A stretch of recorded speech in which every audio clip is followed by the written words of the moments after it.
आज हम जानने वाले हैं कि अगर आप जॉब में पहली बार गए हो, जैसे कि आप अक्सर टेली करोगे, जॉब पे जाओगे ही, तो सबसे पहले आपको टेली में क्या क्या काम करना है, क्या चीजें ध्यान में रखना है, उन सबको बारीकी से हम समझाने वाले हैं। तो अगर ये वीडियो आपको अच्छा लगेगा तो आप चैनल को लाइक सब्सक्राइब कर दीजिएगा, नहीं तो कोई दिक्कत नहीं है। आपका चैनल है, आप विजिट करते रहे। देखिए, जब टेली आप चालू करेंगे तो ऐसा ये खुला रहेगा। आपको इस क्रिएट कंपनी में जाना है। अब देखो, जैसे मैं ये इंटर कर रहा हूँ, तो बहुत सारे महान भावी लोग यहाँ पे बोलेंगे कि ये क्या बता रहे हैं जो हमें रोज आता है। तो मैं यहाँ पे उन उसको सोच के वर्क करा रहा हूँ। जो स्टार्टिंग समय में टेली में सीख रहे होते हैं, तो उन लोग को लेकर और जो टेली वर्क कर चुके हैं उन सबको लेकर मैं इस वीडियो को बना रहा हूँ। तो बेसिक से बनेगा। तो यहाँ पे अपना कंपनी का नाम, आप जो भी आप कंपनी है आपकी, उसको आप आराम से यहाँ पे लिख दीजिए। मेलिंग नेम देखिए। अब मेलिंग नेम का मतलब क्या हो समझ लेते हैं। जैसे देखिए कि आपका दुकान में जो सामान है वो किस नाम से पहुंचता है, ये आपको पता होना चाहिए। अक्सर आपने कभी कोई शॉप में देखा होगा कि लिखा है दुकान में कुछ और नाम और सामान किसी और नाम से आता है। अगर बात समझ में नहीं आई है तो एक और चीज समझाता हूँ। देखो, एक मैन्युफैक्चरिंग कंपनी है, अपने मैन्युफैक्चरिंग स्टोर से सामान नहीं सेल कर, वहां पे सिर्फ सामान तैयार करता है।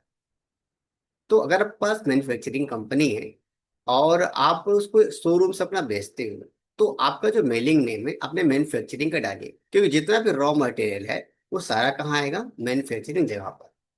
और आपका शोरूम में सारा रॉ मटेरियल नहीं आएगा। तो मेलिंग नेम में क्या ध्यान रखना है कि वो नाम में कंपनी का देना है, अगर सेम है तो चलेगा, जिस नाम से हमारा लेन देन होना है, यानी सामान का आना जाना रखा है। और कोई दिक्कत नहीं है, ऊपर अगर सेम और नीचे सेम रखते हो तो भी। अब नीचे आपको एड्रेस लिखना है कि आपका एड्रेस कैसे। अब एड्रेस देखिए बहुत इंपॉर्टेंट है। अगर आप जीएसटी कर रहे हो तो कि एड्रेस के बिहाफ पर ही हम सारे वर्क करते हैं, तो एड्रेस अच्छे से बनाइए। जैसे मैं दिया शॉप नंबर, और मैं दे रहा हूँ निशा कॉम्प्लेक्स, और इसको मैं लिख देता हूँ जो मेरे दिमाग में आ रहा है वैसा मैं डाल रहा हूँ, कोई यहाँ पे स्पेशल नहीं है। तो यहाँ पे मैं ये डाल दिया। उसके बाद मैं ये एड्रेस को आगे बढ़ाया तब। अब यहाँ पे अपना स्टेट सेलेक्ट कर लीजिएगा, और ये सब तो आप सबको करने आता ही है, तो मैं उन चीज़ों पर ज़्यादा डिस्कस करूंगा जो जो मेरे लिए जरूरी है। अब यहाँ पे टेलीफोन नंबर जो भी आपके पास हो वो डाल दीजिए। जो भी आप रखते हो वो आराम से डाल सकते हैं आप। अपना मोबाइल नंबर डाल दीजिए, ये ऐसा। और फैक्स मशीन है तो फैक्स मशीन, और वेबसाइट है तो वेबसाइट, जो भी है उसे डाल दीजिए। अब ये जो दिख रहा है ये हमें बहुत इंपॉर्टेंट ध्यान में रखना है। तो इस वक्त हमारा जो फिनेंशियल ईयर है वो क्या चल रहा है, तो आपको फिनेंशियल ईयर के बारे में नॉलेज होना जरूरी है। फिनेंशियल ईयर का मतलब होता है कि हमारा बिजनेस का समय काल वो कब से कब है। तो इस समय ये चल रहा है 1 अप्रैल 2025 से 31 मार्च तक आगे जाएगा। तो ये जैसा का तैसा रहने देना है। अगर डेट में कोई गड़बड़ी है तभी इसको चेंज करेंगे। लेकिन आप यहाँ पर आते हो बुक बिगनिंग फ्रॉम, इसका वो खास ख्याल रखना है। इसका मतलब है कि आपका फिनेंशियल ईयर 1 अप्रैल से चालू है, लेकिन आपने टेली में एंट्री कब चालू की। कहने का मतलब है, जहां भी आप जॉब करने जाओगे टेली में हो सकता है इससे पहले कोई एंट्री नहीं हो रही हो, लेकिन बिजनेस चल रहा है ना, तो आपने एंट्री कब चालू की उस डेट को यहाँ पे लिख सकते हो। और नहीं तो जो ऊपर में जो लिखा है डेट और 1 अप्रैल नीचे लिखा है तो भी कोई दिक्कत नहीं है। 1 अप्रैल लिखने के बाद आप बाद में डेट की एंट्री चेंज कर सकते हो। लेकिन आपको याद रखना है बुक बिगनिंग फ्रॉम, जब आप टेली में एंट्री चालू हो तब। ऐसा करके इसको आप पूरा पास कर देना, ये एंट्री कंप्लीट हो जाएगी। कंप्लीट होते ही कुछ इंस्ट्रक्शन हमें दिखने वाले हैं, और यहाँ पे हमें कुछ चीज पूछेगा कि हमें क्या चीज यस करना है क्या चीज नो करना है। तो फिलहाल मैं इसको नो रख रहा हूँ। अब जो टेलीविजन और जीएसटी का नॉलेज नहीं रखते उसको नो रखे, और इसको मैं नो इसलिए रख रहा हूँ कि आज का जो मैटर है नॉर्मल तरीके से चल रहा है। तो मैं नो रखता हूँ और इसको सेव करता हूँ। बाकी आप किसी को यस नो करने की कोशिश मत करिएगा। आगे जो हम वीडियो बताएंगे आपको उसमें आप आराम से यस नो कर सकते हो। तो ये हमारी कंपनी बन गई है, नो वाउचर, किसी तरह कोई भी एंट्री नहीं है। तो जैसे आप कंपनी बना लेते हैं, जितना भी एक्सपर्ट आप हैं कंपनी बनाने में, आपका नेक्स्ट काम क्या है उसको समझ लीजिए। नेक्स्ट काम क्या है, आपको वाउचर में जाके कुछ एंट्री करनी होगी। तो सबसे फर्स्ट एंट्री होती है कि कंपनी के पास कितना कैश है। अब कुछ लोग क्या करते हैं, टेली में जाते purchase sale purchase sale, payment receipt की एंट्री धड़ाधड़ धड़ाधड़ चालू कर दी। यानी सामने वाले ने एक रजिस्टर दिया, उससे परचेस का हिसाब है, सेल्स का हिसाब है, तो हमें ये ध्यान नहीं देते कि भाई करना क्या है, बस हम धड़ाधड़ धड़ाधड़ अपनी पूरी एंट्री कर देते हैं। लेकिन आप ध्यान में रखिए कि अगर हम एक परचेस करते हैं और एक सेल करते हैं, मान लीजिए 10,000 का सामान है, आप 15,000 बेचेंगे, तो हमें प्रॉफिट कितने का हुआ? 5,000 रुपये का प्रॉफिट हो। तो चलिए हमें डिवाइड करेगा, 5,000 का प्रॉफिट है। लेकिन ये सोचो कि 10,000 सामान खरीदने के लिए हमने 10,000 का लोन लिया था। लोन लिया था तो ब्याज ही पड़ेगा। तो अब इस कंडीशन पर कि 10,000 का लोन लेने के बाद हमने सामान को 15,000 बेचा है, तो क्या जो 5,000 आया है प्रॉफिट वो सही है? नहीं, वो सही नहीं होगा। तो आपको ध्यान में रखना है क्या चीज। तो सबसे पहले हमें टेली में हिसाब रखना है कि सामने वाले के पास कैश, यानी कैश का हिसाब कितना देना चाहता है। हर कोई देखो अपना फाइनेंशियल हिसाब, जो जहाँ पे जॉब करने जाओगे ना, वो बहुत हमेशा फाइनेंशियल हिसाब बचा के ही रखेगा। वो आपको कोशिश करे कम से कम बता, कोई क्यों बताना चाहे कि मेरे पास इतना पैसा है। लेकिन यहाँ पे हमें बिजनेस तो करना है, तो हमें कुछ तो पैसा दिखाना पड़ेगा। तो सामने वाला कुछ पैसा दिखाएगा, तो उसकी एंट्री क्या करनी?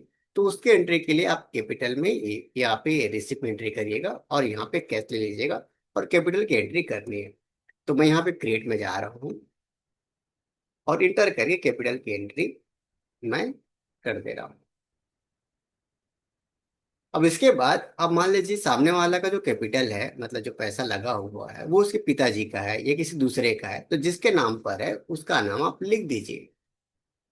ये कैपिटल किसके नाम पर है, उसका एड्रेस भी लिख सकते हैं कि उसका हाउस नंबर इतना है, ये कहाँ पे रहता है, ऐसा पूरा आप लिख सकते हो। आपकी मर्जी जिस हिसाब से आप उसे देना चाहो। और नहीं तो आप ब्लैंक छोड़ दीजिए। बहुत सारे वीडियो मैंने देखा है इसको ब्लैंक छोड़ने की कोशिश करते हैं, लेकिन याद रखिए कैपिटल जिसके नाम पर है, जिसका पैसा लाए कंपनी स्टार्ट हुई है, उसका जिक्र करना जरूरी है। आपकी इच्छा है, जैसा चाहो यहाँ पे दे सकते हो, पेन नंबर भी दे सकते हो। अब जितना पैसा दिया है वो आपका, जितना पैसा बैलेंस में है वो आप देना चाहो उतना पैसा आप डाल के अपना काम कंप्लीट कर सकते हो और नीचे डायरेक्शन लिख के सेव कर सकते हो। तो फर्स्ट काम आपको यही करना है। ऐसा करने के बाद कुछ रिजल्ट होगा बैलेंस शीट। तो यहाँ पे कैश इन हैंड दिख जाएगा आपको 5,000 रुपये, और कैपिटल कितना लगा है? 5,000 रुपये। और आपका टेली अब रेडी है परचेस सेल्स के सारे वर्क करने के लिए। तो सबसे पहला काम कि हमें क्या ध्यान देना है कि आपके पास कैपिटल की एंट्री डालनी है। अब देखिए, ये जो वीडियो कुछ लोग देखेंगे तो इसके लिए नॉट वैल्यूबल वीडियो लगने वाले हैं। लेकिन जो जॉब करते हैं ना, उनको पता है कि ये सिचुएशन क्यों जरूरी है। क्योंकि देखिए, अगर हम कंपनी को प्रॉफिटेबल दिखाना चाहते हैं, कंपनी हमारे प्रॉफिट कर रही है या ग्रोथ कर रही है या बिजनेस किसी बड़े प्रोजेक्ट को उठाना चाहता है, तो उसके पास कैश का बजट होना जरूरी है।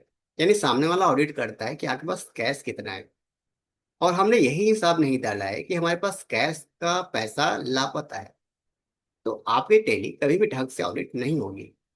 लेकिन कुछ लोग, मैं अक्सर मिलता भी हूँ उनसे, तो उनका रिएक्शन ये होता है कि सर हमें बस परचेस सेल्स सिखा दीजिए क्योंकि हमें ये कराना है।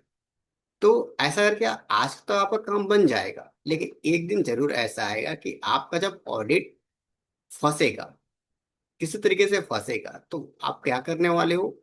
बहुत बड़ा पैसा लॉस करने वाले हो।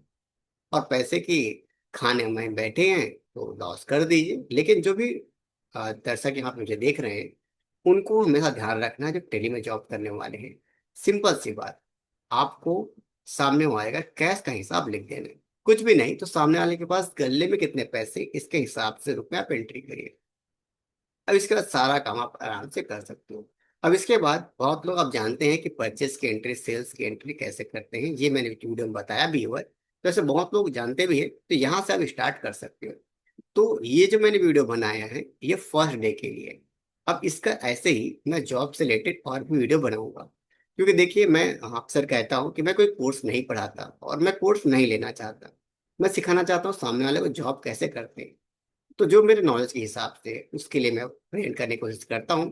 तो फिलहाल मैंने आपको ये समझाया है कि जॉब का पहला दिन आपको क्या करना है। और जब आप जॉब में जा रहे हो तो 100% परसेंट सेट करने तो एंट्री आती है। तो मैंने उस टॉपिक को यहाँ पे लिया है जिस टॉपिक को आपको इम्पोर्टेंट है। नेक्स्ट हम क्लास में समझने वाले हैं कि और क्या क्या चीज़ वर्क कर सकते हो। परचेस करते समय क्या सावधानी रखनी चाहिए, सेल्स करते समय क्या सावधानी रखनी चाहिए। आपको ये भी देखना जरूरी है, कुछ बिल ऐसे मिलेंगे आपको जिसका सामने वाले के पास हिसाब है, कुछ बिल का हिसाब नहीं है। तो ऐसे धीरे धीरे बहुत सारे टॉपिक मैं इस सीरीज में लेने वाला हूँ। तो आज के लिए फिलहाल इतना ही। अगर ये वीडियो आपको अच्छा लगा हो, चैनल को लाइक सब्सक्राइब और शेयर कर दीजिएगा।